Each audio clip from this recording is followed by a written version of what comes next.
এরপরে আমাদের ফাইনালি যে টপিকটা আসছে সেটা হলো ডেটা এনক্রিপশন।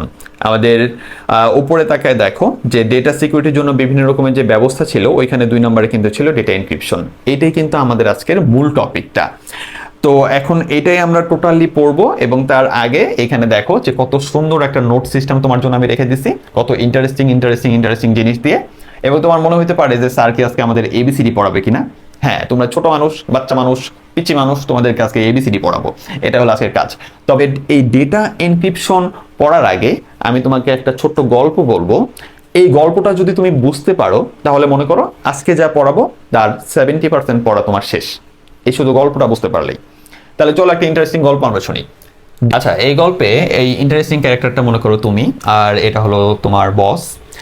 জাস্ট কথার কথা, এই গল্পটা জাস্ট একটা কথার কথা তোমাদের বোঝানোর জন্য। তো মনে করো যে তোমরা একটা গোয়েন্দা ডিপার্টমেন্টে কাজ করো। তো তোমাকে একটা দূরবর্তী এলাকায় পাঠানো হয়েছে, দূরে কোথাও পাঠানো হয়েছে। তুমি ওইখানে একটা মাফিয়ার সাথে যুক্ত হবা, হয়ে ওই মাফিয়ার যে ডন তার নামটা খুঁজে বের করবা। সে অনেক গোপন ব্যক্তি, তার নামটা তুমি খুঁজে বের করবা, ঠিক আছে? এটা তোমাকে অপারেশন দিয়ে, তোমাকে কাজ দিয়ে অন্য একটা এলাকায় পাঠাইছে। তো এখন মনে করো তুমি সেখানে যে তার নামটা খুঁজে বের করছো।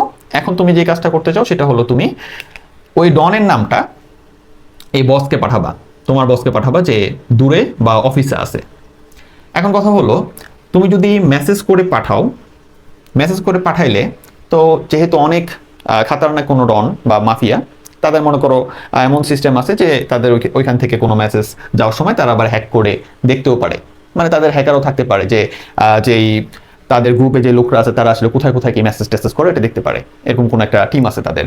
তাহলে এই ক্ষেত্রে তুমি কিন্তু একটা বিপদে পড়লা যে তুমি যদি সেই নামটা তোমার বসকে পাঠাও, তখন কিন্তু তুমি মনে করো ওই ডনের নামটা কি, মনে করো যে আবুল, ওই ডনের নাম। জাস্ট কথার কথা তুমি বলতে পারো যে আবুল আবার ডনের নাম হয়। জাস্ট আমার গল্প, ফানি গল্প। তো এখানে মনে করো যে আবুল মিয়া, তো মিয়া দিলাম না, শুধু আবুল। তো এখন মনে করো তুমি আবুল তোমার ডিভাইসে লিখে তোমার বসকে সিন করলে, এখন যদি হ্যাকার কোনোভাবে ওটা ডাউনলোড করে, মানে ডাউনলোড বলতে হ্যাকার ওটা নামায় যদি দেখে যে তুমি তাদের ডনের নামটা তুমি আরেক জায়গায় পাঠাইতেছো, তখন কিন্তু কি হবে, তোমার দূরে কিন্তু দিবে প্যাদানি, ঠিক আছে? তাহলে এই ক্ষেত্রে আমরা একটা বিশেষ সিস্টেম ব্যবহার করতে পারি, যে সিস্টেমের মাধ্যমে এই তথ্যটা আমরা বস পর্যন্ত পাঠাবো। মানে তুমি বস পর্যন্ত পাঠাবে ঠিকই, কিন্তু মাঝখানে হ্যাকার যদি নামায় দেখলেও তথ্যটা বুঝতে পারবে না যে তুমি কি পাঠাইছো। তাহলে এরকম একটা বিশেষ সিস্টেম আছে, ওইটাকে আমরা বলি হলো ডেটা এনক্রিপশন।